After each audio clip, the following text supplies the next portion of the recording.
पंचांग के अनुसार फाल्गुन मास की शुक्ल पक्ष की एकादशी पर आमल की एकादशी का व्रत किया जाता है। यह एकादशी हिंदू धर्म में विशेष महत्व रखती है। इस तिथि पर भगवान विष्णु के साथ साथ आंवले के पेड़ की भी पूजा की जाती है। पूर्ण फल की प्राप्ति के लिए आमल की एकादशी के दौरान इसकी व्रत कथा का पाठ जरूर करना चाहिए। ऐसे में आइए जानते हैं आमल की एकादशी की व्रत कथा। पौराणिक कथा के अनुसार प्राचीन समय में वैदिक नामक एक नगर था, जहां चैत्ररथ नामक चंद्रवंशी राजा राज्य करते थे। नगरवासी बहुत ही प्रसन्न थे। इस नगर में सभी लोग विष्णु जी के भक्त थे और एकादशी का व्रत किया करते थे। एक बार फाल्गुन शुक्ल एकादशी के दिन सभी भक्तजन व्रत कर भगवान विष्णु की पूजा अर्चना और रात्रि जागरण कर रहे थे। तभी वहां एक महापापी और दुराचारी शिकारी आया। वह भी वहां रुककर भगवान विष्णु की कथा तथा एकादशी का महात्म्य सुनने लगा।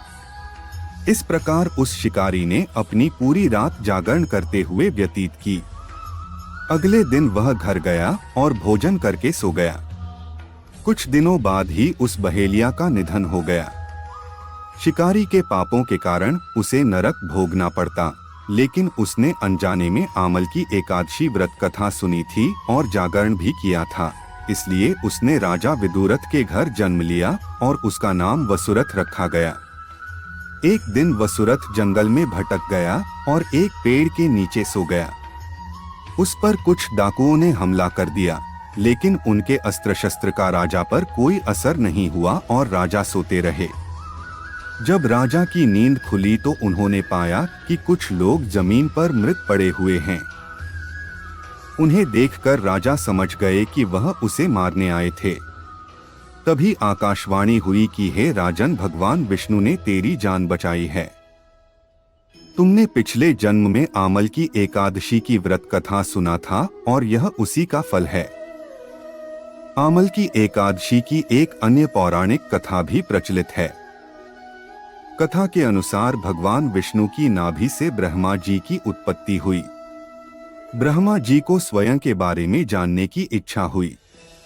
इन सवालों का जवाब जानने के लिए ब्रह्मा जी ने भगवान विष्णु की तपस्या की। उनकी तपस्या से प्रसन्न होकर भगवान विष्णु ने उनको दर्शन दिए। उनके दर्शन प्राप्त कर ब्रह्मा जी भावुक हो गए और उनकी आंखों से आंसू बहने लगे।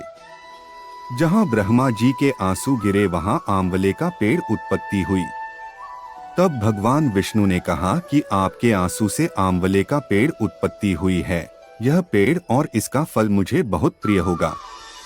आज से जो कोई भी आमल की एकादशी व्रत करेगा और आंवले के पेड़ की पूजा अर्चना करेगा, उसे शुभ फलों की प्राप्ति होगी।